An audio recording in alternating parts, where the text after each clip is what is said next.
Alhamdulillah Rabbil Alameen. والصلاة والسلام على سيد الأنبياء والمرسلين وعلى آله وأصحابه أجمعين. May praise be to Allah, the Creator of the worlds, and peace and blessings be upon His Prophet Muhammad, the head of all messengers, upon his family and all his companions.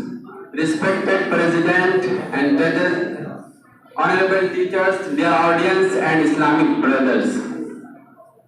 Today in this auspicious occasion of annual prize competition, I will shed some light on the sacrifices of Indian Muslims for freeing India from the clutches of the English. Dear audience, the onslaught of Europe on India started with the Portuguese pirates in 17th century. But it was heightened when English disguised as traders established bases with an eye on India's wealth and land.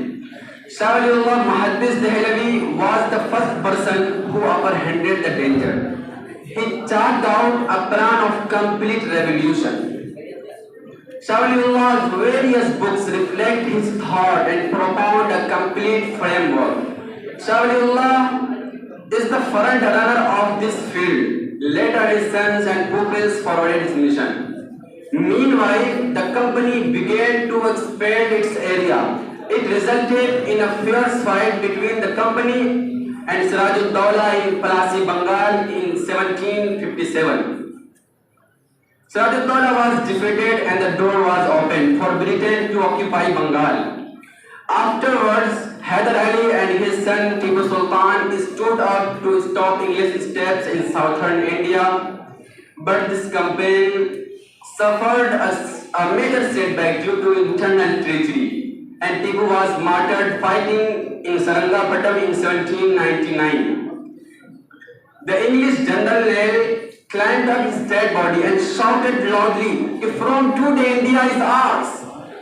Finally, one day in 1803, the Mughal king in Delhi was forcibly asked to sign a treaty that read "The people for Allah, the company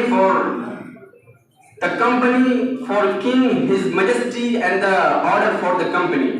Meanwhile, Shah Abdul Aziz Muhaddis Dehlavi Rahmatullah alayhi was observing the situations very carefully.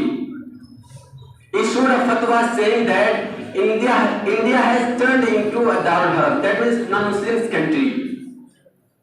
Muslims must wage war against the British. But the ground was not prepared to start any revolutionary movement. So Sayyid Ahmad Shahid, a disciple of Shah Abdul Aziz with his companions, migrated to Kandahar in Afghanistan in search of a land from where he can run a revolutionary movement. Unfortunately, the greatest militant movement of this subcontinent suffered sedition of Afghans and finally collapsed. The remaining peoples, especially the ulama Sadiqpur, continued their mission inside India. Their audience, there is sparks of hate and anger against the British burst again in 1857. This time it was not a unity of group, but a mass revolt against the British throughout the country.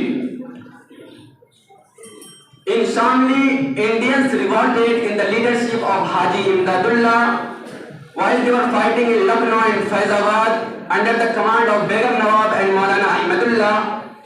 Meerut and Delhi were the centers where Indian army men were fighting for Sultan Bahadur Shah Zafar. The revolt continued for months, but the Indians defeated in the long run.